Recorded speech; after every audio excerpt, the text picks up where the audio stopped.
తెలంగాణ ఇంద్రకీలాద్రి ఓరుగల్లులోని శ్రీ భద్రకాళి ఆలయంలో బోనాల జాతర వైభవంగా మొదలైంది. అమ్మవారికి ఆషాఢమాస బోనాలు సమర్పిస్తున్నారు భక్తులు. 16 రోజుల పాటు సాగే బోనాల జాతరకు పెద్ద ఎత్తున భక్తులు తరలివస్తున్నారు. సహస్ర కలశాభిషేకంతో ప్రారంభమై జూలై 21న శాకంబరి అలంకరణతో ముగియనుంది. భద్రకాళి ఆలయంలో జాతర విశేషాలను కృష్ణమోహన్ అందిస్తారు.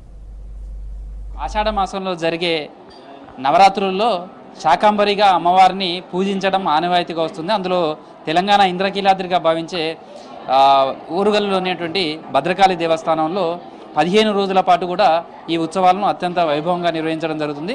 ఆషాఢ మాసం ప్రారంభం నుంచి జరిగే ఇది పౌర్ణమి రోజు సంపూర్ణ శాకంబరిగా అమ్మవారు దర్శనమివ్వడంతో ఈ ఉత్సవాలన్నీ కూడా పరిసమాప్తమవుతాయి. అయితే శాకంబరి ఉత్సవాల సందర్భంగా కూడా ప్రాతకాల పూజలవంతా కూడా అనంతరం సహస్ర కలశాభిషేకం, నిత్య పూజా కార్యక్రమాలన్నీ కూడా నిర్వహించడం, తర్వాత అమ్మవారికి సంబంధించి రోజుకొక అలంకారంలో కూడా దర్శనమిస్తారు.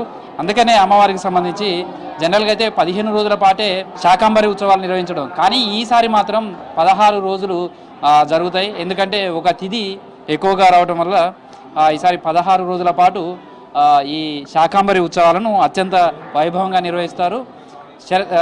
ఈ టైంలోనే నిర్వహించడానికి కూడా ఇది వ్యవసాయ సీజన్ ప్రారంభం, వర్షాకాలం.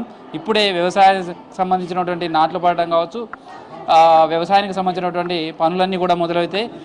సమృద్ధిగా వర్షాలు కురవాలి, అన్న పానీయాలకు ఎక్కడ లోటు ఉండకూడదు, పాడి పంటలతోటి లోకమంతా సుభిక్షంగా ఉండాలి, అమ్మవారి దీవెనలు ఉండాలనే కోణంలో ఈ శాకంబరి ఉత్సవాలు అనేది నిర్వహించడం జరుగుతుంది.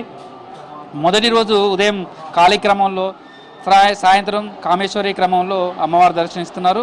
అయితే అమ్మవారికి సంబంధించి ఒక్కొక్క అలంకారం, ఒక్కొక్క ఉదయం సాయంత్రం అలంకారంతో అమ్మవారికి సంబంధించినటువంటి దర్శనం అమ్మవారు కటాక్షిస్తుంటారు. అమ్మవారిని శాకంబరి బ్రహ్మోత్సవాలలో ఒక్కసారైనా దర్శనం చేసుకోవాలనేది భక్తులు ఒక సెంటిమెంట్గా భావిస్తారు. ప్రస్తుతం మొదటి రోజు కావడంతో ఉదయం నుంచి కూడా అమ్మవారికి సంబంధించినటువంటి శాకంబరి ఉత్సవాల ప్రారంభానికి సంబంధించినటువంటిది కూడా కొనసాగుతుంది. ప్రస్తుతం అయితే శాకంబరి ఉత్సవాలకు సంబంధించి మొదటి రోజు ఎలా ఉంటుంది, ఈ 16 రోజుల పాటు ఎలాంటి పూజా కార్యక్రమాలు జరుగుతాయి, ఏమేమి పూజలు చేస్తారో తెలుసుకునే ప్రయత్నం. శాకంబరి ఉత్సవాలకు సంబంధించి అమ్మవారికి సంబంధించి ఈ శాకంబరి ఉత్సవాల్లో ప్రతిరోజు ఏమేమి పూజలు చేస్తుంటారు, అసలు శాకంబరి ఉత్సవాలకు సంబంధించినటువంటి ప్రాధాన్యత ఏంటి?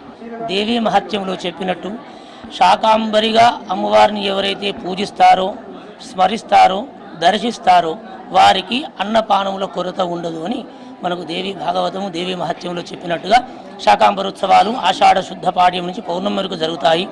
ఈనాడు మొదటి రోజు. ఏ నవరాత్రులు అంటే 9 రోజులు, కానీ తిథి మండల యజన పూర్వక రాకాంత దీక్ష అంటారు. 15 రోజుల పాటు ఈ అమ్మవారి ఈ నవరాత్రులు జరుగుతాయి. పాడ్యం నుంచి పౌర్ణమి వరకు ఉండేటువంటి తిథులను అనుసరించి ఒక్కొక్క రోజు ఒక్కొక్క విధంగా ఉంటాయి. ఈరోజు మొదటి రోజు పాడ్యమి. అమ్మవారిని కాళీక్రమములో ఉదయము అర్చించి సాయంత్రము కామేశ్వరిగా, షోడశ మహావిద్యలను అనుసరించి కామేశ్వరిగా అమ్మవారిని సాయంత్రం అలంకరించడం జరుగుతుంది.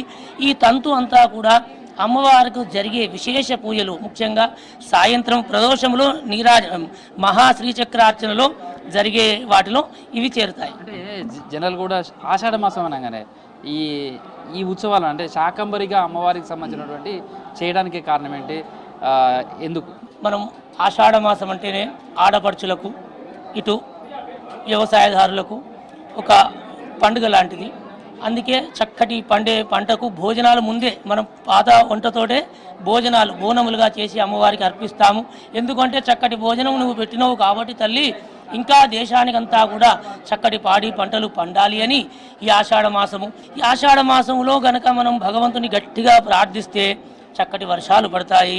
ప్రధానంగా అంటే ఈ శాకంబరి ఉత్సవాలు జరిగే 15 రోజుల పాటు ఉంటుందా, లేదా శాకంబరికి సంబంధించిన అమ్మవారికి సంబంధించిన కూరగాయలతోటి వీటన్నిటితోటి ఎప్పుడు అలంకారం? అమ్మవారికి భగవంతుని పూజించే విధానం పత్రం, పుష్పం, ఫలంతోయం.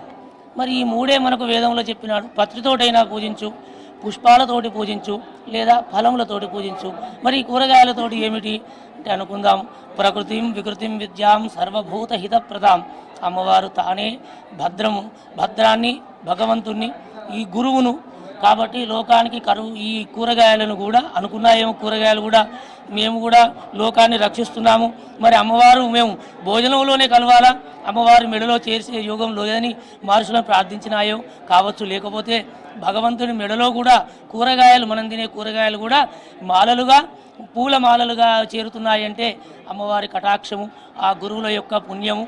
అయితే కూరగాయలతో మనకు తెలిసిన ఆధారాన్ని ప్రకారంగా కూరగాయలతో అలంకారం ఎందుకు చేస్తున్నామంటే అమ్మవారు కొన్ని సంవత్సరాల క్రితం కరువు వస్తే కూరగాయలు తన శరీరం నుంచి ఉద్భవింపజేసి లోకాన్ని రక్షించిందని, అలాగే జలమును కూడా ధారలుగా కురిపించిందని మనం అనుకుంటున్నాము. కానీ భగవంతుడి సృష్టిలో మరి మనం తినే కూరగాయలు కూడా అమ్మవారి మెడలో హారములుగా చేరినాయంటే అమ్మ అనుగ్రహము, ఆమె సృష్టి, ప్రకృతి ఆమె గనక ఈ కూరగాయలు కూడా అమ్మ నుంచి వచ్చినాయని మనము రంజింపజేసుటకే అమ్మవారు కూరగాయల దర్శనమిస్తుంది. ఈ కూరగాయలు తినడం ద్వారా బుద్ధి, జ్ఞానము, వైరాగ్యము, భక్తి కూడా మనకు అమ్మవారు అందజేస్తుంది.